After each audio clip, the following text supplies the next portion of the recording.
अस्सलाम वालेकुम एवरीवन। सब तो पहले तो तुसी वीडियो देखियो ਤੇ ਉਸ ਤੋਂ ਬਾਅਦ ਅਸੀਂ ਅੱਜ ਇਸ ਮੌਜੂ ਤੇ ਗੱਲ ਕਰਨ ਜਾ ਰਹੇ ਹਾਂ। ਸਭ ਤੋਂ ਪਹਿਲੇ ਤੁਸੀਂ ਵੀਡੀਓ ਮੁਲਾਜ਼ਾ फरमाओ। ईद के ऊपर जो हम कुर्बानी करते हैं उस बकरे का जो या उस गाय का उस ऊंट का उस जानवर का जो खून है उसकी क्या ताकत है लोग तस्वुर भी नहीं कर सकते। हमारे यहाँ पे कुर्बानी का असल हकीकी मकसद ही लोगों को नहीं पता। जहान भाई ये मैं आज आपके चैनल पे एक्सप्लोर करने लगा हूँ, थोड़ा सा जरा बताइएगा, ये बहुत इंपॉर्टेंट बात कर रहे हैं सर। ऑथेंटिक तरीन रवायात में लिखा हुआ है, ऑथेंटिक तरीन रवायात में जब भी कुर्बानी करनी है, कुर्बानी करने के लिए अपने घर में एक गड़ा खोदें, जमीन में मट्टी का गड़ा। जब आपने जानवर के शहरक पे छुरी फेरिया तो वो सारा खून उस गड़े में दफन होना चाहिए और उसके ऊपर मट्टी डाल दें। वो खून आपने गटर में नहीं बहाना, उसमें आपने नहीं, उसमें आपने तकबीर पड़ी हुई है। अब जो जिस खून को आपने अपने घर में दफन कर लिया ना, चाहे घर का सेन हो, फ्रंट है, बैक है, वट एवर, जब आपने उस खून को आपने अपने घर में दफन कर लिया, आपका घर अगले साल सेम दिन तक जादू, जिन्नात, शयातीन, बुरी नजर, हसद, पता नहीं किन किन बलाओं से में गुजरेगा, आप सोच भी नहीं सकते। औज़ु बिल्लाहि मिनश शैतानिर रजीम, बिस्मिल्लाहिर रहमानिर रहीम। मैंने जी एक गल तुहानूं करदा चला कि मैं इस टॉपिक ਦੇ ਉੱਤੇ बहुत रिसर्च ਕੀਤੀ ਤੇ ਜਿਹੜੇ ਮੇਰੇ ਭਾਈ ਨੇ ਇਹਨਾਂ ਤੱਕ ਮੇਰੀ ਵੀਡੀਓ ਜ਼ਰੂਰ ਪਹੁੰਚਾਇਓ। ਵੀਡੀਓ ਪਹੁੰਚਾਉਣ ਦਾ ਜਿਹੜਾ ਮੈਂ ਗੱਲ ਕਰ ਰਿਹਾ ਇਹਦਾ ਮਕਸਦ ਇਹ ਆ ਕਿ ਭਾਈ ਸਾਡੇ ਨੇ ਜਿਹੜੇ ਸਾਡੇ ਵੱਡੇ ਨੇ, ਸਾਡੇ ਬੜੇ ਇhtਰਾਮ ਜਗ੍ਹਾ ਨੇ, ਮੌਜੂਦ ਨੇ ਸਾਡੇ ਲਈ। ਲੇਕਿਨ ਹੁਣ ਮੈਂ ਉਹਨਾਂ ਤੋਂ ਬਹੁਤ ਛੋਟਾ ਹੋ ਕੇ ਨਾ ਤਨਕੀਦ ਕਰਨ ਜਾ ਰਿਹਾ ਕਿ ਯਾਰ ਤੁਸੀਂ ਅਗਰ ਕੋਈ ਹਦੀਸ ਬਿਆਨ ਕਰ ਰਹੇ ਹੋ, ਇਸਲਾਮ ਦੀ ਗੱਲ ਕਰ ਰਹੇ ਹੋ, भाई ने कहा कि बहुत ऑथेंटिक रिवायात है, रिवायात में मिलता है। भाई ने कहा जी तो सानू काइंडली वो दसो ना कि ऑथेंटिक रिवायात का नंबर दसो, किताब दसो। अगर तुम इस बारे की गल करन जा रहे हो और तुम इस्लाम की गल कर रहे हो, मैं इन्हों की जिन्नियां वीडियो देखियां आ वो है जी जिन्नात ते, शैतान ते, इल्यूमिनाटीज ते, मेरे तो वड्डे आ, मेरे तो नॉलेज भी ज़्यादा होणगे। लेकिन ਇਹ ਤੇ ਕੋਈ ਗੱਲ ਨਾ ਹੋਈ। ਮਿਸਾਲ ਤੌਰ ਤੇ ਮੈਂ ਗੱਲ ਕਰ ਰਿਹਾ, ਇੱਕ ਐਗਜ਼ਾਮਪਲ ਦੇ ਰਿਹਾ ਆ ਕਿ ਮੇਰੇ ਵੱਡੇ ਭਾਈ ਜਿਹੜੇ ਨੇ ਇਹਨਾਂ ਨਾਲ ਗੱਲ ਕੀਤੀ, ਇਹਨਾਂ ਨੇ ਉਹ ਗੱਲ ਕਰਤੀ, ਤੁਹਾਡੇ ਤੱਕ ਡਿਲੀਵਰ ਹੋ ਗਈ। ਉਹ ਗੱਲ ਤੁਹਾਡੇ ਤੱਕ ਹਾਫ ਡਿਲੀਵਰ ਹੋਈ ਆ, ਪੂਰੀ ਡਿਲੀਵਰ ਨਹੀਂ ਹੋਈ, ਠੀਕ ਆ। ਅੱਧੀ ਤੁਹਾਡੇ ਤੱਕ ਆ ਗਈ, ਜਿਸ ਟਾਈਮ ਅੱਧੀ ਤੇ ਤੁਹਾਡੇ ਤੱਕ ਪਹੁੰਚ ਗਈ। ਲੇਕਿਨ ਮੈਨੂੰ ਨਹੀਂ, ਮੈਂ ਅਜੇ ਤੱਕ ਰਿਸਰਚ ਕੀਤੀ ਹੈ, ਮੈਨੂੰ ਇਹ ਹਦੀਸ ਨਹੀਂ ਮਿਲੀ, ਮੈਨੂੰ ਇਹ ਹਦੀਸ ਕਿਤੇ ਨਹੀਂ ਮਿਲੀ, ਠੀਕ ਆ। ਕਿ ਜਿਹੜਾ ਇਹਨਾਂ ਨੇ ਕੱਲ ਅਮਲ ਸਾਨੂੰ ਦੱਸਿਆ ਹੈ, ਸਾਨੂੰ ਮੈਨੂੰ ਤਾਂ ਕਿਸੇ ਹਦੀਸ ਦੇ ਵਿੱਚ ਨਹੀਂ ਮਿਲਿਆ। ਹਾਂ, ਮੈਨੂੰ ਇੱਕ ਚੀਜ਼ ਜ਼ਰੂਰ ਮਿਲੀ ਆ ਜੋ ਕਿ ਮੈਂ ਭਾਈ ਜਾਣਦਾ ਹਾਂ ਐਜ਼ ਇੱਕ ਮੁਸਲਿਮ, ਕਿ ਸਾਡੇ ਘਰ ਦੇ ਵਿੱਚ ਕੁਰਾਨ ਪਿਆ ਹੋਇਆ। ਉਹ ਪਏ ਦਾ ਕੋਈ ਫਾਇਦਾ ਨਹੀਂ ਹੈ, ਮੈਂ ਤਾਂ ਇਹ ਗੱਲ ਵੀ ਕਰ ਰਿਹਾ ਸੀਗਾ, ਪਏ ਦਾ ਕੋਈ ਫਾਇਦਾ ਨਹੀਂ, ਉਹਨੂੰ ਖੋਲ ਕੇ ਪੜ੍ਹੋ, ਫਿਰ ਉਸਦਾ ਫਾਇਦਾ ਹੈ, ਠੀਕ ਹੈ। ਨੰਬਰ 2 ਤੇ ਨਮਾਜ਼, ਜਿਸ ਘਰ ਦੇ ਵਿੱਚ ਕੁਰਾਨ ਪੜ੍ਹਿਆ ਜਾਵੇ, ਜਿਸ ਘਰ ਦੇ ਵਿੱਚ ਨਮਾਜ਼ ਪੜ੍ਹੀ ਜਾਵੇ, ਮੈਨੂੰ ਨਹੀਂ ਲੱਗਦਾ ਕਿ ਯਾਰ ਉਸ ਘਰ ਦੇ ਉੱਤੇ ਸ਼ੈਤਾਨ ਦਾ ਕੋਈ ਕਹ ਲਓ ਹਮਲਾ ਕਾਮਯਾਬ ਹੋ ਸਕਦਾ ਹੈ, ਠੀਕ ਹੈ ਨਾ। ਕਿ ਜਿਸ ਘਰ ਦੇ ਵਿੱਚ ਅੱਲਾ ਨੂੰ 5 ਟਾਈਮ ਯਾਦ ਕੀਤਾ ਜਾਣਾ ਆ, ਕੁਰਾਨ ਪਾਕ ਨੂੰ ਪੜ੍ਹਿਆ ਜਾਣਾ ਆ, ਠੀਕ ਆ, ਪੜ੍ਹਿਆ ਜਾਣਾ ਆ, ਮੈਂ ਨਾਲ ਬਾਰ-ਬਾਰ ਇਹ ਗੱਲ ਕਰ ਰਿਹਾ, ਕੁਰਾਨ ਘਰ 'ਚ ਪਏ ਦਾ ਕੋਈ ਫਾਇਦਾ ਨਹੀਂ ਹੈ। ਤੁਸੀਂ ਇੱਕ ਉਹ ਤਾਕ ਨੂੰ ਸਜਾ ਕੇ ਰੱਖਤਾ ਆ, ਕੋਈ ਫਾਇਦਾ ਨਹੀਂ ਉਹਦਾ। ਅੱਛਾ, ਜਿਹੜੀ ਹੁਣ ਭਾਈ ਗੱਲ ਕਰ ਰਹੇ ਆ, ਅਗਰ ਤੇ ਇਹ ਗੱਲ ਹੈ ਸੱਚ, ਤੇ ਬਈ ਮੈਂ ਤੁਹਾਨੂੰ ਇੱਕ ਰਿਕੁਐਸਟ ਕਰਾਂਗਾ ਕਿ ਕਾਈਂਡਲੀ ਜਿਹੜੀ ਗੱਲ ਕਰਦੇ ਹੁੰਦੇ ਹੋ ਹਦੀਸ ਦੇ ਰਿਲੇਟਿਡ, ਕੁਰਾਨ ਦੇ ਰਿਲੇਟਿਡ, ਅਗਰ ਹਦੀਸ ਦੇ ਰਿਲੇਟਿਡ ਕਰ ਰਹੇ ਹੋ ਤਾਂ ਹਦੀਸ ਦੀ ਬੁੱਕ ਤੇ ਉਹਦਾ ਹਵਾਲਾ, ਉਹਦਾ ਨੰਬਰ, ਠੀਕ ਆ। ਤੇ ਉਸ ਤੋਂ ਬਾਅਦ ਵਿੱਚ ਅਗਰ ਕੁਰਾਨ ਪਾਕ ਤੋਂ ਕਰ ਰਹੇ ਹੋ ਤਾਂ ਉਹਦੀ ਆਇਤ ਤੇ ਉਹਦੀ ਸੂਰਤ, ਉਹਦਾ ਹਵਾਲਾ। ਗੱਲ ਡਿਲੀਵਰ ਸਿਸਟਮ ਕਰਨੀ ਆ ਅੱਲਾ ਦੀ ਰਾਹ ਦੇ ਵਿੱਚ। ਇਸ ਟਾਈਮ ਮਤਲਬ ਕਿ ਇੱਕ ਇਸਲਾਮ ਦਾ ਤੁਸੀਂ ਕੰਮ ਸਟਾਰਟ ਕੀਤਾ ਹੀ ਆ, ਦੀਨ ਦਾ ਕੰਮ ਮਤਲਬ ਕਿ ਤੁਸੀਂ ਪਹੁੰਚਾਉਣਾ ਸਟਾਰਟ ਕੀਤਾ ਹੀ ਆ, ਅਗਰ ਬਹੁਤ ਅੱਛੀ ਗੱਲ ਹੈ। ਲੇਕਿਨ ਉਹਨੂੰ ਫਿਰ ਪ੍ਰੋਪਰ ਡਿਲੀਵਰ ਕਰੋ ਯਾਰ, ਉਹਦਾ ਇਹ ਕੋਈ ਫਾਇਦਾ ਨਹੀਂ ਹੈ ਕੋਈ ਹਾਫ ਤੋਂ ਵੀ ਹਾਫ ਡਿਲੀਵਰ ਕਰਤੀ, ਠੀਕ ਆ, ਤੇ ਉਹ ਬੰਦਾ ਗੁੰਮਰਾਹ ਹੋ ਜਾਏ ਤੁਹਾਡੇ ਕਰਕੇ। ਇੱਕ ਬੰਦਾ ਅਗਰ ਇਹ ਅਮਲ ਸਟਾਰਟ ਕਰ ਲੈਂਦਾ ਯਾਰ ਕਿ ਜੀ ਇਹ ਦੀਨ ਦਾ ਇੱਕ ਅਮਲ ਆ, ਉਹ ਦੀਨ ਦਾ ਅਮਲ ਨਹੀਂ ਸੀ, ਐਗਜ਼ਾਮਪਲ ਦੇ ਰਿਹਾ ਆ, ਮੇ ਵੀ ਹੋਵੇ, ਅਗਰ ਹੈ ਤਾਂ ਬਾਈ ਮੈਨੂੰ ਜ਼ਰੂਰ ਦੱਸਿਓ ਵੀਡੀਓ ਬਣਾ ਕੇ ਇਸ ਬਾਰੇ ਦੇ ਉੱਤੇ, ਇਸ ਬਾਰੇ ਦੇ ਵਿੱਚ ਕਿ ਬਈ ਇਹ ਹਦੀਸ ਦਾ ਨੰਬਰ ਆ, ਇਹ ਹਦੀਸ ਆ, ਠੀਕ ਆ। ਇਹ ਮੇਰੇ ਵਿਊਅਰ ਜਿਹੜੇ ਅਗਰ ਮੇਰੀ ਉੱਥੇ ਵੀਡੀਓ ਪਹੁੰਚਾਉਣ ਤੇ ਇਹਨਾਂ ਦੀ ਬਹੁਤ ਮਿਹਰਬਾਨੀ ਹੋਏਗੀ, ਤੇ ਬਾਈ ਤੱਕ ਵੀਡੀਓ ਜ਼ਰੂਰ ਪਹੁੰਚਾਓ ਮੇਰੀ। ਅੱਛਾ, ਵੀਡੀਓ ਪਹੁੰਚਾਉਣ ਦਾ ਮਕਸਦ ਹੈ ਕਿ ਉਹਨੂੰ ਪਤਾ ਲੱਗ ਜਾਏ ਕਿ ਮੈਂ ਇੱਥੇ ਮਿਸਟੇਕ ਕਰ ਰਿਹਾ ਹਾਂ, ਗਲਤੀ ਸਾਡੇ ਕੋਲ ਹੋ ਜਾਂਦੀ ਹੈ, ਬਾਈ ਤੋਂ ਬਹੁਤ ਛੋਟੇ ਆ, ਗਲਤੀ ਸਾਡੇ ਕੋਲ ਹੋ ਸਕਦੀ ਹੈ ਕਿ ਛੋਟੇ ਮੈਂ ਆਪਣੀ ਗੱਲ ਨੂੰ ਕਵਰ ਕਰ ਰਿਹਾ ਹਾਂ, ਗਲਤੀ ਹਰ ਇੱਕ ਇਨਸਾਨ ਕੋਲ ਹੋ ਜਾਂਦੀ ਹੈ, ਇਨਸਾਨ ਗਲਤੀਆਂ ਦਾ ਪੁਤਲਾ, ਠੀਕ ਆ। ਤੇ ਤੁਸੀਂ ਆਪਣੇ ਇਸ ਚੀਜ਼ ਥੋੜਾ ਜਿਹਾ ਸੈੱਟ ਕਰਿਓ। ਅੱਛਾ, ਨੰਬਰ 2 ਤੇ ਅਗਰ ਮੇਰੇ ਭਾਈ ਨੇ ਜਿਹੜੀ ਗੱਲ ਕੀਤੀ ਆ ਇਹ ਡਿਲੀਵਰ ਤੇ ਹੋ ਗਈ ਬੰਦਿਆਂ ਤੱਕ, ਬੰਦਾ ਕੋਈ ਮੇਰੇ ਵਰਗਾ ਇਸ ਅਮਲ ਨੂੰ ਸਟਾਰਟ ਕਰ ਦਿੰਦਾ ਆ ਇਹ ਸਮਝ ਕੇ ਕਿ ਇਸਲਾਮ ਦਾ ਸਾਨੂੰ ਹੁਕਮ ਆ, ਠੀਕ ਹੈ, ਹੁਕਮ ਸਮਝ ਕੇ ਮੈਂ ਸਟਾਰਟ ਤੇ ਕਰ ਦਿੱਤਾ। ਲੇਕਿਨ ਮੈਂ ਤਾਂ ਗੱਲ ਪੁੱਛਦਾ ਚੱਲਾਂ ਕਿ ਉਹ ਬਿਦਤ ਹੋ ਗਈ, ਕਿਉਂਕਿ ਹਰ ਇੱਕ ਬਿਦਤ ਗੁੰਮਰਾਹੀ ਹੈ। ਠੀਕ ਹੈ, ਹੁਣ ਮੈਂ ਇਹ ਗੱਲ ਤੁਹਾਨੂੰ ਦੱਸਦਾ ਚੱਲਾਂ, ਮੈਂ ਤੁਹਾਨੂੰ ਨਾਲ ਦਿਖਾਉਂਦਾ ਵੀ ਚਲਾਂਗਾ। ਠੀਕ ਹੈ, ਤੁਹਾਨੂੰ ਮੈਂ ਪੜ੍ਹ ਕੇ ਦੱਸ ਦਿੰਦਾ। ਨੰਬਰ 2 ਤੇ ਮੈਂ ਨਾਲ ਸਕਰੀਨਸ਼ਾਟ ਵੀ ਲਾ ਦਾਂਗਾ ਇਸ ਚੀਜ਼ ਦੇ। ਸਕਰੀਨਸ਼ਾਟ ਲਾਉਣ ਦਾ ਮਕਸਦ ਇਹ ਹੈ ਕਿ ਤਾਂ ਕਿ ਤੁਹਾਨੂੰ ਤੁਹਾਡੇ ਤੱਕ ਇੱਕ ਪ੍ਰੋਪਰ ਇੱਕ ਪੂਰੀ ਇਨਫੋਰਮੇਸ਼ਨ ਡਿਲੀਵਰ ਕੀਤੀ ਜਾਏ। ਠੀਕ ਹੈ, ਹਦੀਸ ਆ ਜੀ। ਹਦੀਸ ਕੀ ਹੈ ਜੀ? ਬਿਸਮਿल्लाह रहमान रहीम। सही हदीस है जी। हदीस का ਤੁਹਾਨੂੰ ਮੈਂ ਦੱਸਣ ਜਾ ਰਿਹਾ ਹਾਂ। हर बिदत गुमराही है और हर गुमराही जहन्नम में ले जाने वाली है। ਬਈ ਮੇਰੀ ਗੱਲ ਨਹੀਂ ਹੈ, ਹੁਣ ਸੁਣ ਲਵੋ ਇਸ ਹਦੀਸ ਦਾ ਰੈਫਰੈਂਸ ਸਨਦ ਇਬਨ ਨਸਾਈ। ਠੀਕ ਹੈ, ਇਹਦਾ ਹਦੀਸ ਦਾ ਰੈਫਰੈਂਸ ਹੈ ਜੀ 1578 नंबर हदीस। हज़रत जाबिर रज़ियल्लाहु अन्हु से रवायत है, नबी करीम सल्लल्लाहु अलैहि वसल्लम खुतबे में फरमाते थे। ਇਹ ਹਦੀਸ ਅੱਲਾ ਦੇ ਨਬੀ ਖੁਤਬੇ ਦੇ ਵਿੱਚ ਫਰਮਾਉਂਦੇ ਸੀ ਕਿ ਹਰ ਇੱਕ ਬਿਦਤ ਗੁੰਮਰਾਹੀ ਆ ਤੇ ਹਰ ਗੁੰਮਰਾਹੀ ਜਹੰਨਮ ਨੂੰ ਲੈ ਕੇ ਜਾਂਦੀ ਹੈ ਜੀ। ਮੇਰੀ ਗੱਲ ਨਹੀਂ ਆ, ਅੱਲਾ ਦੇ ਨਬੀ ਦੀ ਗੱਲ ਹੈ, ਤੇ ਮੈਂ ਨਾਲ ਸਕਰੀਨਸ਼ਾਟਸ ਲਾ ਦਾਂਗਾ ਇਸ ਚੀਜ਼ ਦੇ ਆਪਣੀ ਵੀਡੀਓ ਵਿੱਚ। ਠੀਕ ਹੈ, ਅੱਛਾ ਨੰਬਰ 2 ਤੇ ਹੁਣ ਇਹ ਸਹੀ ਹਦੀਸ ਤੁਹਾਨੂੰ ਇੱਕ ਦਿਨ ਦੱਸਣ ਲੱਗਾ। ਮੈਂ ਤੁਹਾਨੂੰ ਇਹ ਡਿਫਰੈਂਟ ਬੁੱਕਸ ਦੇ ਵਿੱਚੋਂ ਦੱਸਣ ਲੱਗਾ ਜਿੱਤੇ तमाम उम्मत मुसलमा ਦਾ ਇਜਤਮਾ ਆ, ਮਤਲਬ ਕੋਈ ਇਖਤਲਾਫ ਨਹੀਂ ਆ। ਅੱਗੇ ਸਹੀ ਮੁਸਲਿਮ ਦੀ ਹਦੀਸ ਹੈ ਜੀ, ਹਦੀਸ ਨੰਬਰ 867।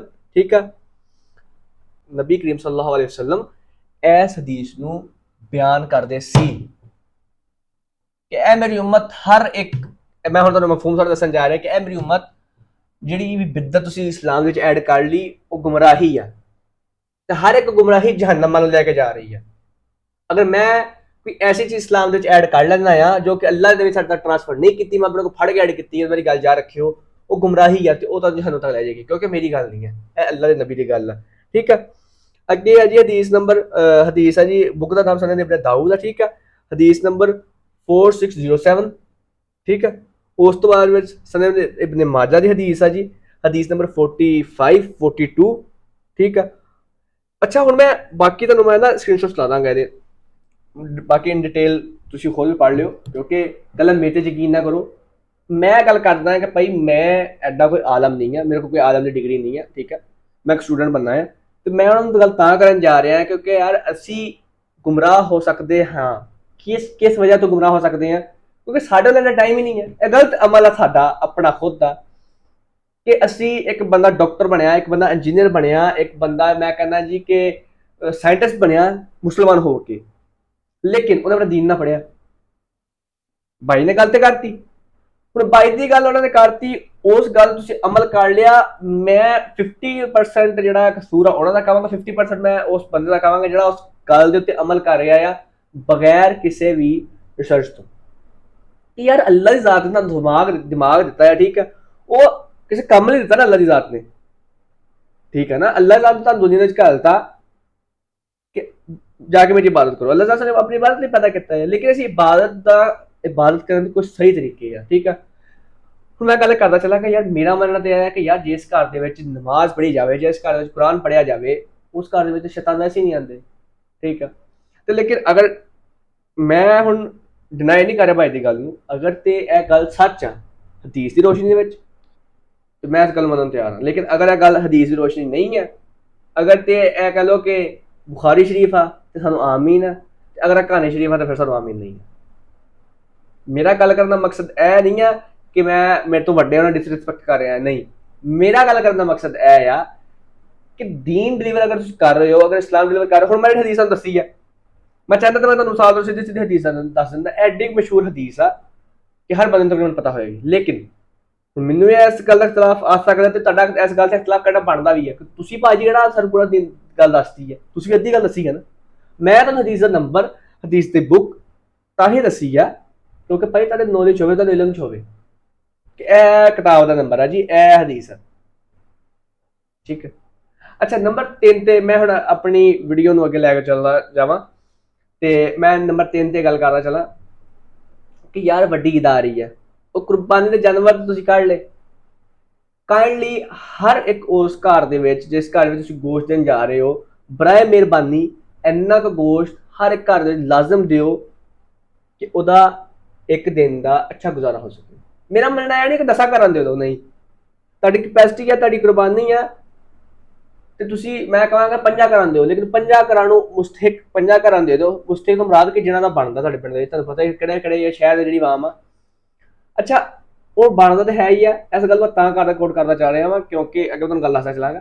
ਅੱਛਾ ਪਹਿਲਾਂ ਮੇਰੀ ਗੱਲ ਪੂਰੀ ਹੋਣ ਦਿਓ ਕਿ ਸਾਨੂੰ ਚਾਹੀਦਾ ਹੈ ਕਿ ਯਾਰ ਅਸੀਂ ਹੁਣ ਇੱਕ ਮਿਸਾਲ ਆ, ਜਿਹੜਾ ਵੱਡਾ ਗੋਸ਼ਤ ਹੁੰਦਾ ਹੈ ਬੱਕਰਾ ਜਾਂ ਕੱਟਾ ਪ੍ਰਬੰਧ ਤੇ ਇਹੀ ਕੀਤਾ ਜਾਂਦਾ ਆ, ਤੇ ਇਹਦਾ ਗੋਸ਼ਤ ਇੰਨਾ ਕੀ ਮਤਲਬ ਥੋੜੇ ਜਿਹੇ ਦਾ ਵਜ਼ਨ ਬਹੁਤ ਜ਼ਿਆਦਾ ਹੁੰਦਾ ਆ, ਕੁਆਂਟੀਟੀ ਮਤਲਬ ਕਿ ਥੋੜੀ ਜਿਹੀ ਹੁੰਦੀ ਹੈ ਲੇਕਿਨ ਉਹਦਾ weight ਬਹੁਤ ਜ਼ਿਆਦਾ ਹੁੰਦਾ ਆ। ਠੀਕ ਹੈ, ਮਤਲਬ ਤੁਸੀਂ ਕਿਲੋ ਆਪਣੇ ਤੋਂ ਕਿਲੋ ਹੀ ਪਾਇਆ ਵਾ ਜਾਂ 1.5 ਕਿਲੋ ਹੀ ਪਾਇਆ ਹੋਵੇ, ਲੇਕਿਨ 1.5 ਕਿਲੋ ਮੈਨੂੰ ਲੱਗਦਾ ਕਿ 8 ਤੋਂ 10 ਬੋਟੀਆਂ ਚੜ੍ਹਦੀਆਂ ਹੋਣਗੀਆਂ।